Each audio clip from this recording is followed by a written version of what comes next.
Magandang hapon. Magandang hapon. Okay, magandang hapon mga ka-understanding. Lalo sa ating mga giliw na senior high school learners, sa ating mga household learning partners, at sa lahat ng service-minded DepEd family. Welcome back sa Understanding Culture, Society, and Politics. Ako ang one half ng inyong tutor, Tutor Eric, along with our guest tutor. Magandang hapon ulit mga kayumstastic learner, Tutor Eric. Ako nga pala si Sir Leo Pianghel, nagbabalik guro ng Aurora Senior High School at nagtuturo ng Understanding Culture, Society, and Politics. Okay? Bago natin simulan ang lesson natin, don't forget to like and share our video. Sir Eric? Batiin natin yung ang pinaka-earliest bird natin, no? Chelsea May. Magandang hapon. Okay, ang gamit nating module ngayong episode na ito ay ang NCR.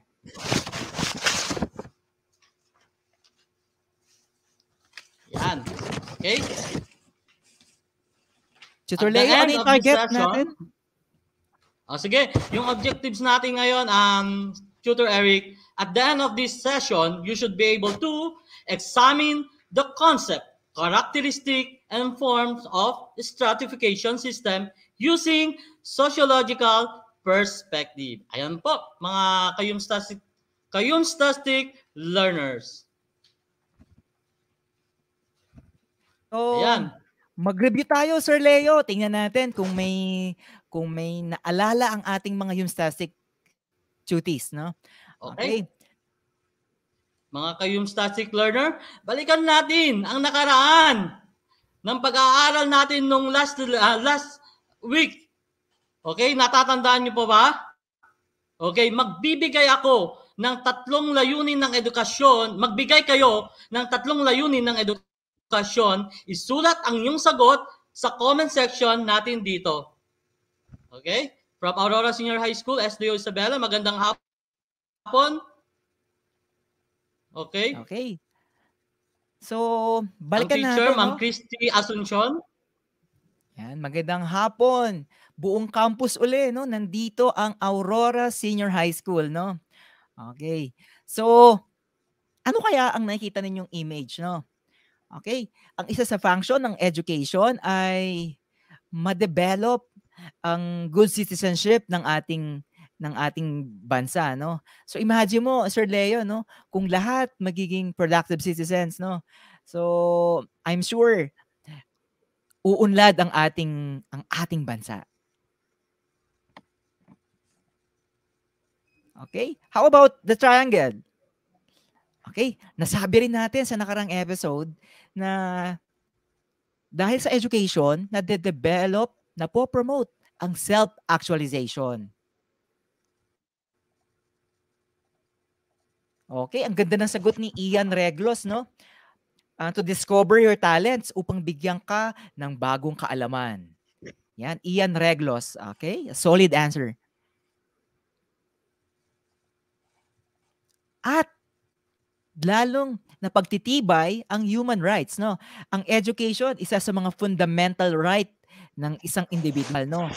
At kapag yan ay natanggap, okay, na nagiging tool ang education para lalong ma-equip ang bawat individual ng iba't iba pang karapatan niya. Okay. So watching from Isabela, Desiree Domingo, Laika Habubo, hubugin ang talento ng bawat bata, magbigay ng maayos na kinabukasan. Okay. So, ready nyo, no? Sumuli, may gantimpala si Sir Leo, no? Okay, paano ba to? Paano ba itong ating... Okay. Napahama ko yata, Sir Leo. Okay, ang title nito, Totalized. Okay, with education. So, may mga boxes tayo rito. Ibibigay nyo yung numero. then kailangan maibigay niyo yung total na sagot, no? Okay, subukan nga natin. Okay, para sa unang box, no? Ang tanong, ito ang required age para pumasok sa kindergarten. Kinder age. Ano yung age para na required, no? Sa kindergarten, no? Okay, naalala nyo ba, 'di ba? Napaka-significant ng ng kindergarten, no? Sa isang individual dahil merong pag-aaral na kapag nakatapos ng kindergarten, mas mataas ang completion rate o yung maaring mataas ang kapasidad na makagraduate, no? Okay. So, isa pa lang 'yan, no? So, meron pa tayong dalawang numero, no? I-add nyo yan. Then, ita-type ninyo sa ating comment box. Okay? Ano kaya ang sagot dyan, no? Dr. Eric? Tingnan natin. Oh. Hello, Jamaica Arcierto. Okay. Pangalawa, kanina, age ng kindergarten. Ngayon, idagdag ninyo yung bilang ng senior high school exit. Naalala nyo ba yon? Last episode, no, binanggit natin yung blank na number ng senior high school exit.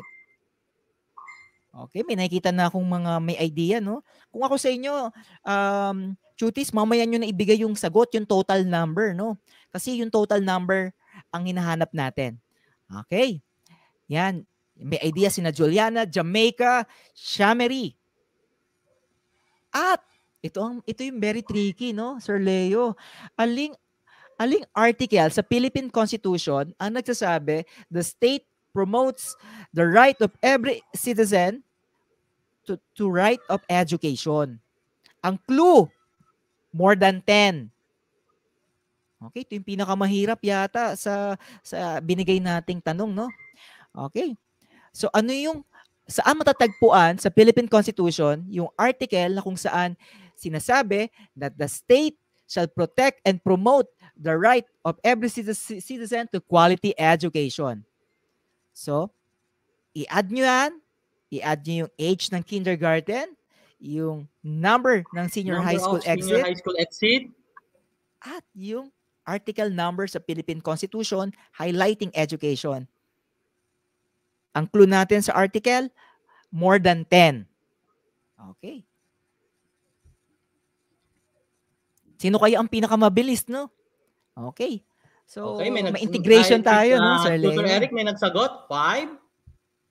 Okay. May nakita tayo, total, no? Tingnan natin kung tama yan, yung total, no? mga anak, isulat sa baba ng ating comment box. Okay. Parang may nakita na ako, no? Pero, tingnan natin. Okay. Nako, ito yung clue natin. Okay. Yun na pala yan, tutor. Sa gitna lang to, Tutor Leo, no? Okay, ito yung number ng exit ng senior high school na sinagutan natin last week, no? Okay. Sige nga, Sir Leo. Ano-ano ba yung apat na exit? The first one, tutor, is yung trabaho. Okay, kapag nakagraduate sila ng senior high school, makakahanap sila ng trabaho. Tama ba, Tutor Eric? Okay. Sige nga. Number 2 naman. Number 2, pwede na lang ituloy ang kanilang pag-aaral sa college pag nakatapos sila ng senior high school. Ayan. Number 3. Ano kayang number 3? Nalala nyo si Sir Leo, no? Nagulat tayo, no? Na-reveal ang mga talent si Sir Leo. Sige, Sir Leo. Number 3, okay? Pwede silang makakuha ng skills through TESDA, okay? Katulad ko, in-encourage ko pala yung ibang estudyante na kapag nag-exit sila ng senior high school, mag-TESDA po kayo kagaya ko. So, nagkaroon ako ng 6 na TESDA certificate plus 1 trainer's methodology. Enjoy ninyo yon, okay? Para naman sa inyo yon kapag nag-aaral kayo sa TESDA. Yun yung experience ko. At yung ika-4, yung magne-negosyo sila, no? Yan. Tingnan natin ang tamang sagot. Kinder, 5 ang age, no? Next. Merong 4 na senior high school exit. At ito yung very tricky, no? Okay. Article number 14. Okay, so ilan na yan? Ang tamang sagot. Okay, Okay. 23. Double check natin, Tutor Leo, no? Sino kaya yung nauna, no? Sino natin? Suliana at saka si Jamaica, tama yung sagot niya na 5 years old eh. Oo. Kaso Ganun din ang yung sagot ni sinasabi Hazel. natin yung total, no? Pero yung total yung hinahanap namin. Okay. Ang pinakamabilis at pinakatumpak ay si Laika Natividad Abubo. Antayin mo lang ang aming PM ni Tutor Leo. Or pwede ka magparamdam sa ating Facebook page, no?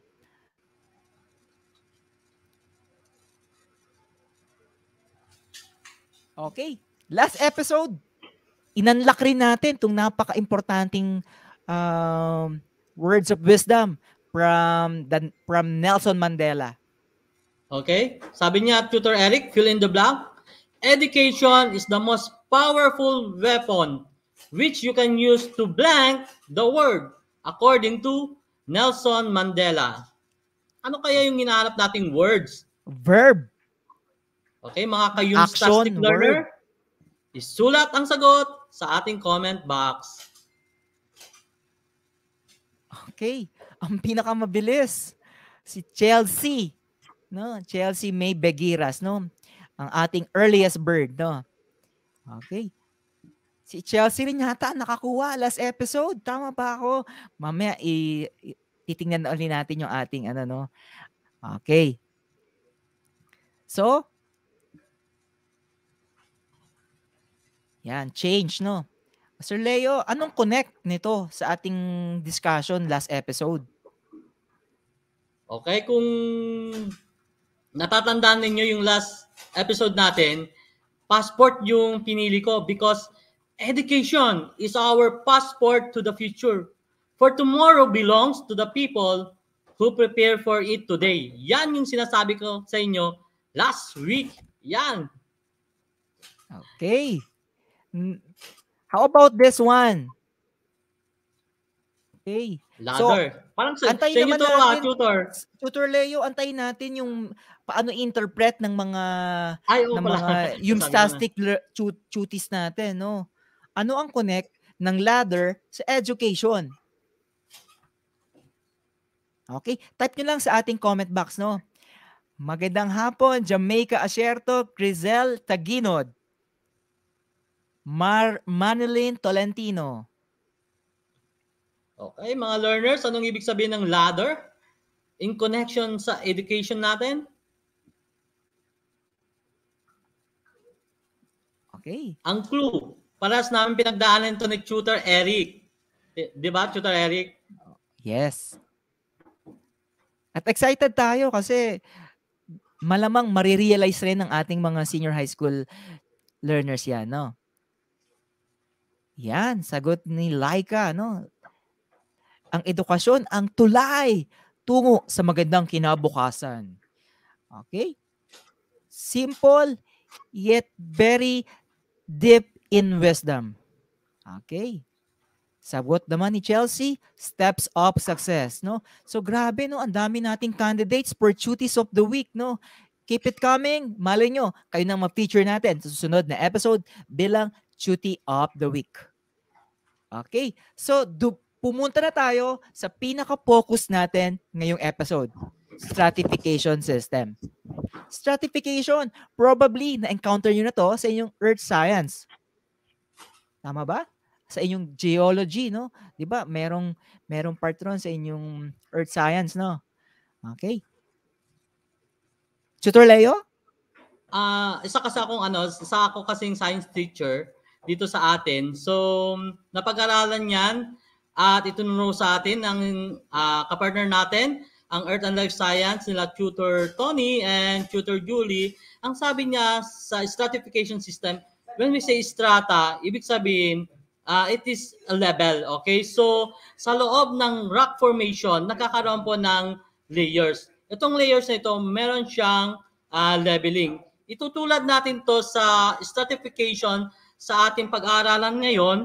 Merong iba't ibang klase, okay? Klase sa ating lupunan or meron tayong through occupational, prestige, education, income. So, Ito yung mga klase na magbibigay sa atin ng stratification into our society. So, ang galing, no? Ang galing ng mga lessons natin sa senior high school, no?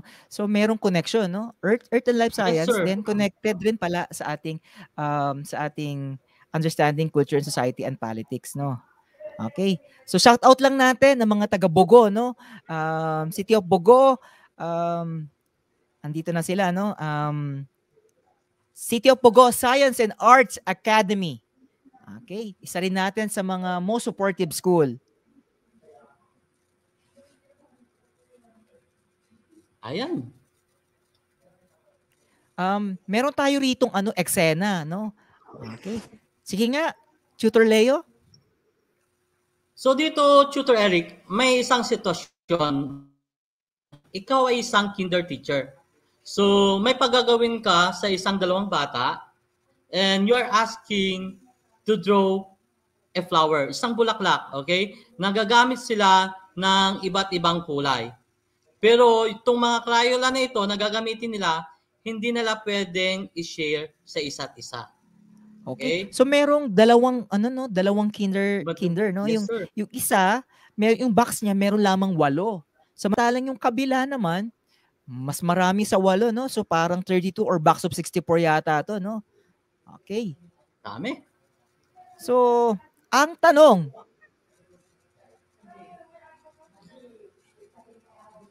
yung statistic cuties natin, no? What is the advantage of having more crayons? Sige nga.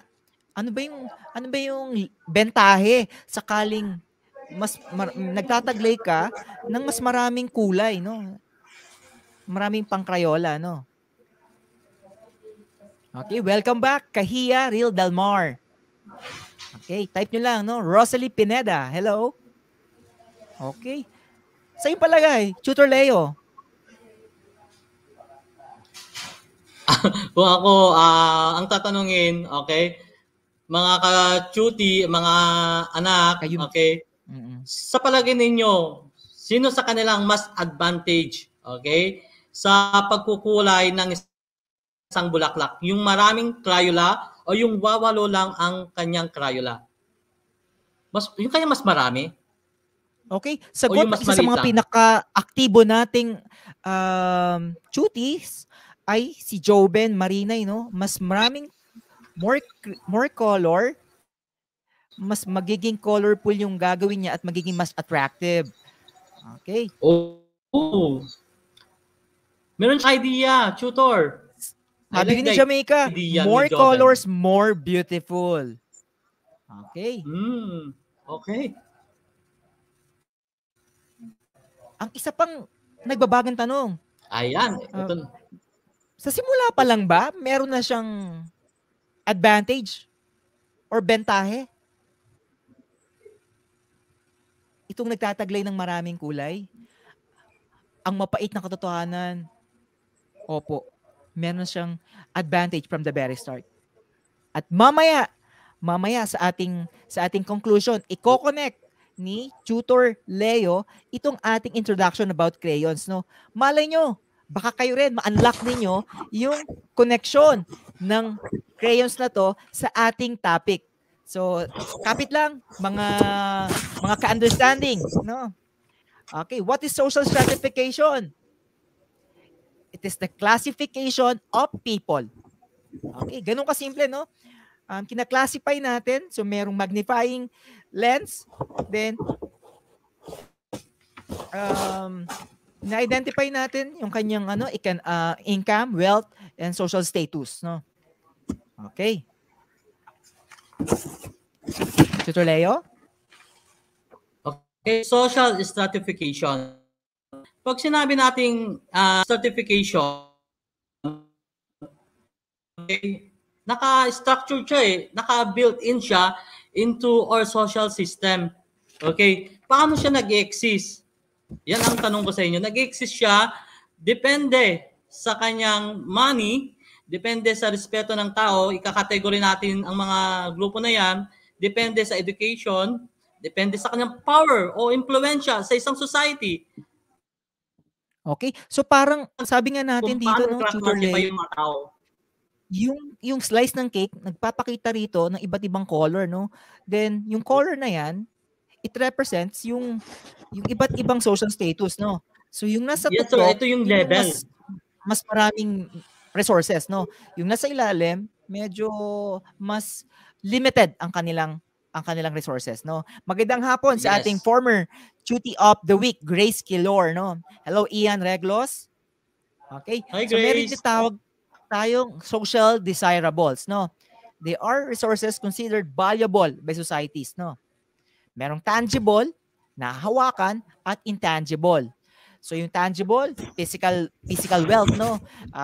Smartphone, nahawakan natin ang sasakyan. Samantalang intangible naman, yan yung mga abstract things, no? Like popularity, no? Yan yung mga kagustuhan natin, no? Okay. Then, meron tayong tatlong kadalasan na social desirable. Prestige, power, and wealth. Okay. Sir Leo, meron tayo rito, babalikan natin to, no? Prestige, power, and wealth. Okay. Ipagpalagay. Okay, tandaan nila tong words na to, tutor. So, Prestige, kunwari, power, and wealth. Kunwari ako yung genie tutor. Okay? So, nahanap nyo ako. And then, bibigyan ko kayo ng wish. Okay? Sa tatlong bagay na yun, prestige, power, and wealth. At saka wealth. Okay? Kailangan, isa lang ang hilingin ninyo. Hindi pwedeng tatlo. Okay? Ano kaya ang hihilingin nyo sa akin? I-type ninyo yung sagot ninyo sa ating comment box. Kung ano yung i-wish ninyo sa akin bilang genie. Okay. So tandaan niyo, no? Napaka-generous ni Tutor Leo. Kaya agapan niyo na ang pag-chat sa ating comment box. Okay. Sagot, mga anak.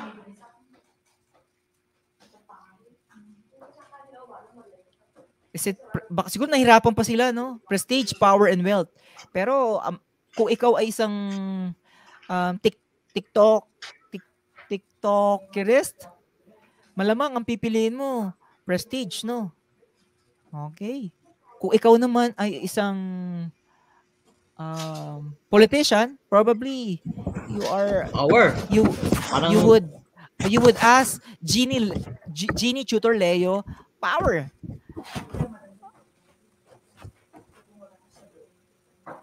Okay. Ay pala sa aking head, Ma'am Ludilyn Corpus. Yan. Na nagso-search siya ng modules ngayon sa GenMath. Hi, ma'am! Okay. May pumili ron, no? Tutor Leo, wealth. Yan. Ay. So, yung prestige, power, and wealth, okay. Yan yung parang diyan sinusukat ang isang individual, no? At kadalasan, kapag may access ka dito, meron ka ring access sa social, political, and symbolic capitals, no? Okay? Sabi nga natin sa ating objective, aaralin natin ang stratification ayon sa mga sociological perspective. At ang isang sociological perspective ay sinusulong ni Karl Marx, no? Ang kanyang conflict theory, no? Para sa kanya, economic stature depends on the ownership of the means of production. Magugunita ninyo, merong dalawang classification ang society according to Karl Marx, no? Yung isa, yung nagmamay-ari ng means of production, at yung pangalawa, yung labor ng means of production. Okay? Yan kasi pumapasok, tutor, yung ating conflict theory. So according to Karl Marx, there are two groups in this society. We have the capitalists and the workers. Sino nga ba itong mga kapitalista? Okay, who own the production, the resources, the land, and the business. Okay, so samantalang sa mga workers, sila yung nag-provide ng manual labor para makapag-produce ng product. So ito yung sila yung tinatawag nating lower class. lower class. Okay, yung mga capitalist noong unang panahon, sila yung tinatawag nating mga upper class. Okay, yan po mga learners. Okay. Kita niyo yung dalawang connection ng dalawa? At dagdag ko lang, Tutor Leo, na ang sabi kasi dito ni Karl Marx, 'di ba, na na-exploit yung mga lower class, no? Okay. Oo, parang na-isolate sila. Okay, naisasantabi Yan. sila sa society. Parang Ang isa pang alien, gano'n. yan. Ang isa pang sociological perspective ay sinusulong naman ni Max Weber, no? Okay. Sabi ni Max Weber, merong prestige, power, and wealth. Max Weber. Yan. Power is political or social authority or control, especially that which is exercised by a government. At maalala ninyo, sa ating quarter 1, module number 6, ang sabi natin, what is power? The capacity to impose your will to the opposing party, no? So kahit labag sa kanilang kalooban, when you exercise power, they follow you, no? Well, Tutor Leo? Pag sinabi nating wealth kasi, tutor, it refers to the money. Okay? Pera ang pinag-uusapan dito, yung kayamanan mo, yung bahay mo, yung lupa mo, yung car mo, o kaya yung kumpanya mo. That is your wealth na tinatawag natin. Okay. Okay? Magandang Kung may hapon wealth ka, yan, no? Kung may wealth tayo, kailangan may power din tayo eh. Yan. Speaking of Tutor Leo, batiin ko lang isa pa nating supportive school, no? Yung yes po. Alibadabad National High School. Okay? So, hello Lil Nina from City of Bogo, no? Next, Prestige. Kanina may pumili nito, Tutor Leo, no? Yan yung paghanga sa'yo, no? Dahil sa kahusayan, sa ipinapakita mong talento, no? Okay. Magandang hapon, James, no? Ang ating former Tutor of the Week, no? Next, social mobility. It's a change in social status relative to one's current social location within a given society. Okay? Social mobility, no? Okay? So, kagaya ng hagdan, no? So, pwede kang lumipat ng position. Social mobility. Horizontal, it happens when a person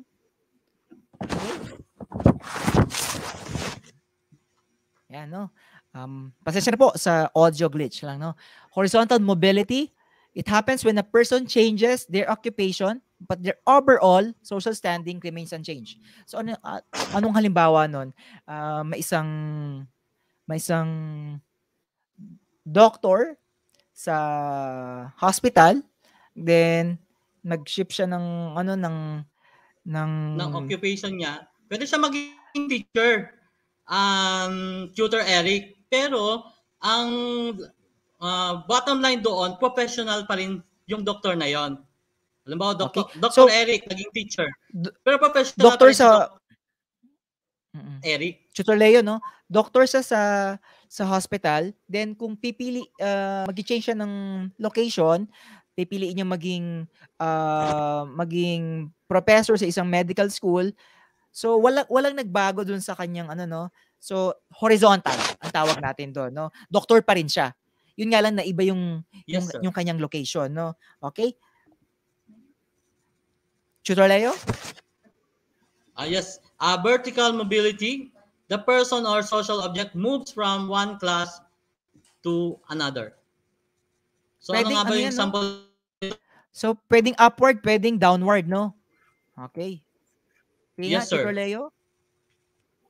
Okay, kapag upward mobility, okay, ito yung sinasabi nila na kapag pinanganak ka sa isang status na pwedeng mahirap, okay, mahirap ka, so nagkaroon ka ng desire na umunlad sa sarili mo, nag-aral ka, nagkaroon ka ng magandang trabaho, naging malaki ang sweldo mo, yun, aangat ka sa isang, yung kabuhayan mo at yung status mo, aangat. Ito yung, parang si Coco Martin. Tama po ba? Yung artista? Tama po ba si Coco Martin? Coco Sige Martin nga. dati, isa siyang waiter. Tapos nag-ibang bansa siya, nagtrabaho siya bilang massage therapist. Tapos walang nangyari, bumalik siya sa Pilipinas. So nagkaroon siya ng opportunity na maging artista. Siya na yung number 1 na artist dito sa Pilipinas, lalo ng probinsyano. Umungat yung status niya sa buhay. That is upward mobility. Speaking of celebrity, no, madalas nakikita natin tong upward mobility sa mga soap opera, no? Yung isang karakter manggagaling sa isang vulnerable area, tapos aangat siya hanggang sa magkakaroon ng revenge, no? Yan, isang upward mobility, no?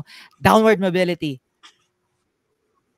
So yung opposite naman ng happens upward, when a person moves, yung is upward. Okay, ito naman is downward, pababa. O for example, kung businessman ka at na-bankrupt ka, bumaba ka, nalugi yung negosyo mo, that is downward mobility. Okay. Intergenerational mobility. Ayan, inter.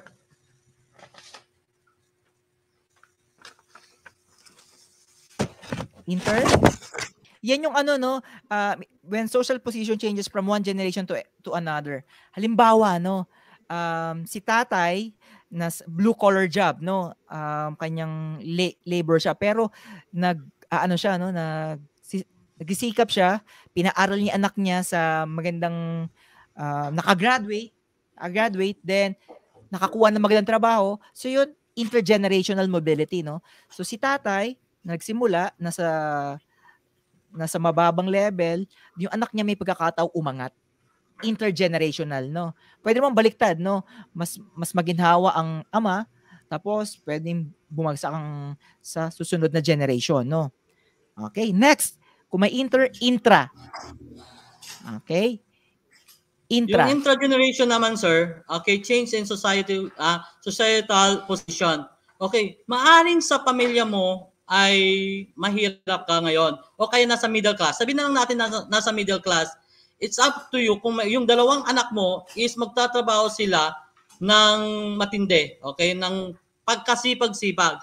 Pwede yung isang anak mo, si letter A at saka si letter B, depende kay letter A kung mag-aaral sa mabuti at yayaman siya. So magiging doctor siya. Itong yung anak mo si letter B, pwedeng maging mekaniko siya. So ang mangyayari diyan, magiging upward mobility yung anak mo na naging doktor at saka downward mobility yung anak mo na naging mekaniko. Okay. Alibadabad National High School. Line, okay, yan, no. Next, ano yung mga issues relative to social stratification? Okay. Wealth and income, no.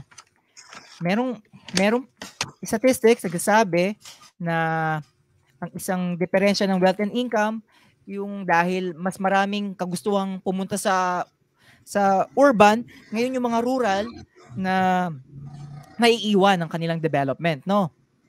Pangalawa, factor din ang edad, no. So kapag nasa working age ang population, which is nararanasan ng Pilipinas, makakatulong yun sa ekonomiya natin. Pero sakaling mas maraming may edad, dahil pwedeng bumaba yung production ng ekonomiya, no. Actually sa East Asia, no, mas marami yung yung kanilang aged population, no, yung kanilang elderly, no. Okay? Factor din yung education. Of course, mas mataas yung makukuhang sahod kapag mas mataas ang pinag-aralan, no? Okay. At ang pinakamasakit na katotohanan, taon-taon naman to, no? Laging ang hindi sapat yung wage ng karamihan, no? Ethnicity. Okay, Tutor Leo? Okay, when we say ethnicity, cultural practices. At saka Tutor Leo, naalala ko rito, no, yung keyword natin, ancestral land, no? Yung mga lumad, Tutor Leo, no, napapaalis Yes. sila sa kanilang land. Yung kanilang sa kanilang lupain, no, pamamahay nila yan, no. Sinasabi sa RA 8371, RA, oh yes sir. kinikilala RA ng 8371. 8371, Nagpo-promote siya ng kinikilala, rights ng mga ng mga ethnic group na correct, magkaroon ng ability ng mga resources. Kasi sila yung kinikilala, pinagdadawabutan ng health. kinikilala ng Estado yung karapatan ng mga indigenous people na sila yung nagmamay-ari ng mga lupain nito since time immemorial, no? Ibig sabihin, tanggap ng Estado natin, matagal na silang naninirahan dyan, at sa kanila yan, no? Yan. Gender and sexual orientation. Actually, madalas nabubuli yung ano no? Yung mga nasa LGBT. Pero ang good news, Tutor Leo, Tutor hindi lang tutor. Sa DepEd, merong curriculum about gender and sexual orientation. Kaya tumataas ngayon yung kamalayan ng ating mga learners about this issue, no? Kaya ano yan, parang ito yung God Tutor natin. Gender and development natin. At speaking of women, okay, automatic parang nalalagay sila sa maswerte ang Pilipinas dahil napakataas ng napakababa ng gender gap between men and women kumpara sa ibang regions, no? In fact, number 2 tayo sa buong Asia Pacific kung saan mababa yung gap between the two genders, no? Okay. And people with disabilities, no? PWD. Pinoprotektahan din ng Estado ang kanilang karapatan, no? At sana nga yung word na disability ang makita natin yung kanilang ability. Tama yun, bro. Tama yun, Tutor Eric. Shout out kasi ko lang pinagtatawanan Pinagtatawanan yung mga disability, PWD. Pero hindi dapat. Tutor Leo, shout out ko lang, isa sa mga pinaka-aktibo nating DepEd Itulay Chuti, mapaanong subject yun, ay si Mark Platon. Si Mark Platon, isa sa mga napaka-able, no, na individual na kilala ko, no. Hi, Mark. Sana Mark Platon, no? Hello. Saludo kami sa inyo ni Tutor Leo. Now, okay, kumpletuhin niyo itong graphic organizer natin.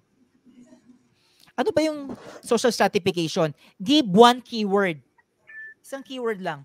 Type niyo sa ating comment box. No? Tatlo yung blanco. Oo. Tatlo yung blanco, kailangan sulat niyo yung sagot sa comment box. Okay.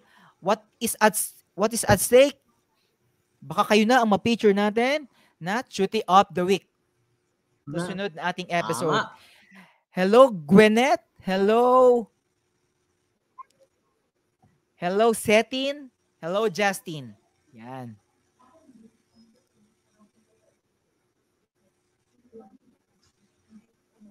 Ang ganda na sinabi ni James Masuanga. Hello din batiin ko rin si Jezabel Barrientos, under kay Ma'am Krista Soke Asuncion, ang kanyang UCSP teacher from Aurora Senior High School. And Jamaica Lorraine Asierto. Very good. Solid answer from Laika. Social stratification, social position. Okay? Nalala nyo kanina yung layer ng cake natin, no? Yun. So, ang keywords natin, type nyo lang, no? Classification. Yun. Okay. Hierarchy.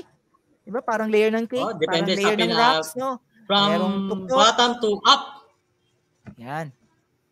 The next, position. Position. Yan. Okay. Sinasabi natin yung antas. Mas mataas yung ranko mo, sir, mas powerful ka. Okay? Okay. The next, Complete this graphic organizer from Max Weber. Ano yung social desirable according to Max Weber? Ito yata yung Genie eh. Ito yung Genie Oo. yata, tutor. Yan. Very Kung good. naalala nyo, i-type niyo yung sagot sa comment box natin. Tutor, Genie Leo, Tutor Leo, no? Sakto yung, yung image natin, no? Maalala nila yung Genie, automatic, masasagot nila yan. Okay.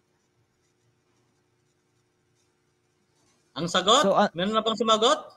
Ayun, sagot ni Laika, Prestige. O, ano pa yung other two? Okay, Laika, PM mo sa akin yung number mo sa GCash. Bibigyan kita ng prize.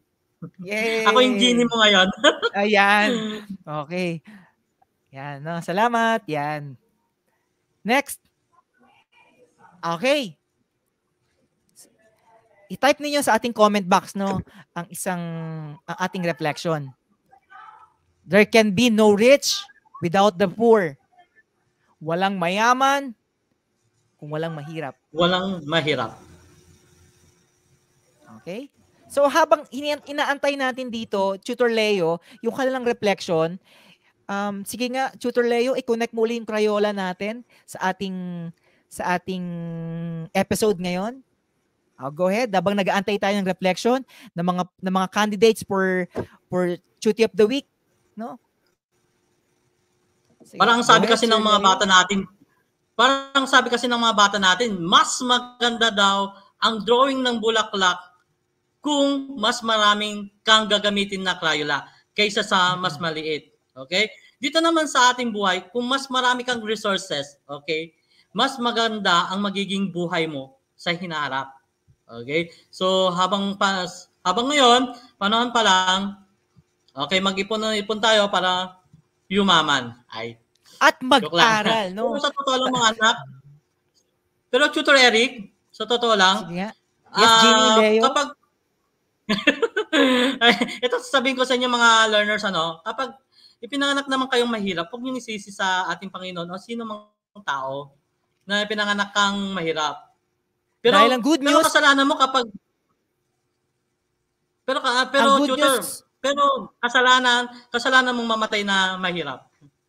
Ang good news kasi good news? Kapag ang pinanganak tayo doon tayo sa layer na malalim, mababa, may konting kulay ng Crayola natin, ipagpalagay, may pagkakataon tayong umangat. 'Di ba nga social mobility? Nakita niyo yung good news, 'di ba? Yes. At yung education sa nakarang episode natin, napakagandang pasaporte, no? Okay. So, there can education be no talaga yung the best, Tutor. Yes, yan ang ating susi, pinakamurang pasaporte, no? Okay? So, habang binabasa namin ang inyong reflection, i-judge namin yung inyong mas malalim na reflection at i-declare namin sa next episode ang Cuties of the Week numbers 2, 1, 2, and 3. Abangan nyo yan, no? Okay? So, ang isang halimbawa, there can be no rich without the poor. Imagine niyo, sino ang gagawa ng mga dirty jobs, no? Sino ang gagawa ng kapalaran ninyo? Ang Diyos ba o yung ibang tao? Parang yun ang tanong eh. Okay. So yung mga dirty jobs, sinong gumagawa niyan? Yung poor. So very thankful ang mga rich kasi yung pagkahakot ng mga basura, yung medyo maduduming trabaho, ginagawa yan ng mga mahirap. At anong kapalit noon? Nagiging employer naman yung mga mayayaman ng mga poor, no? So isa lamang 'yan, no? Isa lamang 'yan sa ating reflection, no? Okay. Hanggang sa muling episode. Ako, si Tutor Eric, ang nagsasabing ang pinakamataas na marka na maaaring makuha sa pag-aaral ng kultura ay pangunawa. Ako naman, si Guest Tutor Leo. Yan. At kung may unawaan, tiyak na sisibol ang kapayapaan. Magandang hapon. At abangan nyo lang mula alas 4 hanggang alas 6 ang inyong mga yung Stastic tutors, no? Abangan. Sunod nating tutor, napakahalaga ng inyong feedback. Okay, pumunta sa form na ito o scan niyo ang QR code. Maraming salamat sa inyong pagsubaybay. Maraming salamat mga learners. Maraming salamat, Jeannie, Leo.